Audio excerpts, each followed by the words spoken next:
Multirole combat এয়ারক্রাফটের দিকে আমাদের এখন নজর। আমরা চাচ্ছি, কল্পনা করুন ঢাকার আকাশে উড়ে যাচ্ছে একটি আধুনিক যুদ্ধ বিমান, যার শব্দে কেঁপে উঠছে চারপাশ। লাল সবুজের পতাকা বুকে নিয়ে ঘন্টায় 2000 কিলোমিটার গতিতে ছুটে চলা এই সুসজ্জিত ফাইটার জেট যেন কোনো থ্রিলার মুভির দৃশ্য। কিন্তু এবার এটি আর শুধু কল্পনা নয়, বাংলাদেশে সত্যি হতে চলেছে এই দৃশ্য। চীনের তৈরি এই JF-17 থান্ডার ব্লক 3 বা JF-17 ব্লক 3 বাংলাদেশে পরিচিত J-10C এবার যুক্ত হচ্ছে বাংলাদেশ বিমান বাহিনীর বহরে। এই খবর ছড়িয়ে পড়ার পর দক্ষিণ এশিয়া জুড়ে শুরু হয়েছে আলোচনা এবং কূটনৈতিক অস্থিরতা। বিশ্লেষকদের মতে এটি শুধু একটি বিমান নয়, বরং একটি নতুন প্রতিরক্ষা শক্তির প্রতীক, এক সাহসী শুরুর ঘোষণা। একসময় বাংলাদেশের আকাশে নজরদারির প্রধান ভরসা ছিল পুরনো মডেলের চীনা F-7 কিংবা রাশিয়ান MiG-21।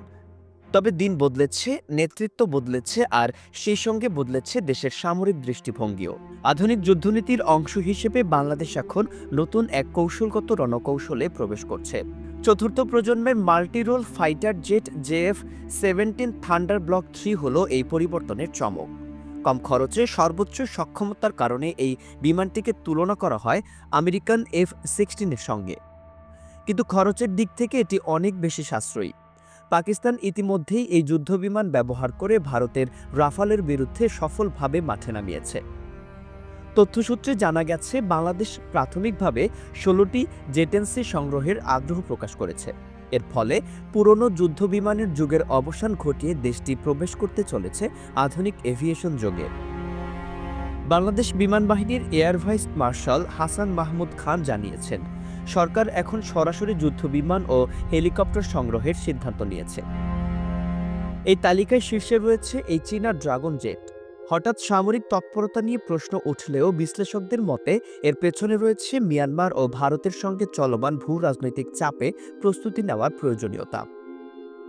মিয়ানমারের অভ্যন্তরীণ পরিস্থিতি ও দীর্ঘস্থায়ী রোহিঙ্গা সংকট বাংলাদেশকে বাধ্য করছে সামরিক প্রস্তুতি জোরদার করতে। চীন সফর শেষে সেনাবাহিনীর পক্ষ থেকে যে প্রতিবেদন জমা দেওয়া হয়েছে, তাতে ড্রোন প্রযুক্তি, আকাশ প্রতিরক্ষা ব্যবস্থা এবং দেশীয় উৎপাদন সক্ষমতার উপর জোর দেওয়া হয়েছে। অর্থাৎ শুধু যুদ্ধবিমান কেনাই নয়, ভবিষ্যতে দেশেই সামরিক সরঞ্জাম উৎপাদনের পথে হাঁটছে বাংলাদেশ। সব মিলিয়ে এটি স্পষ্ট, বাংলাদেশ শুধু নিজের নিরাপত্তা নিশ্চিত করতে নয়, বরং একটি আঞ্চলিক প্রতিরক্ষা শক্তি হিসেবে আত্মপ্রকাশের প্রস্তুতি নিচ্ছে। ভারতের রাফাল সংগ্রহ, মিয়ানমার সংকট, সব মিলিয়ে বাংলাদেশ এখন কোনো ঝুঁকি নিতে চায় না। J-10C কেবল একটি যুদ্ধবিমান নয়, এটি দক্ষিণ এশিয়ার আকাশে বাংলাদেশের দৃঢ় অবস্থানের প্রতীক। প্রশ্ন উঠেছে, আকাশ কার? এবার সেই প্রশ্নের জবাবে বাংলাদেশ নিজেকে তুলে ধরছে আত্মবিশ্বাসের সঙ্গে।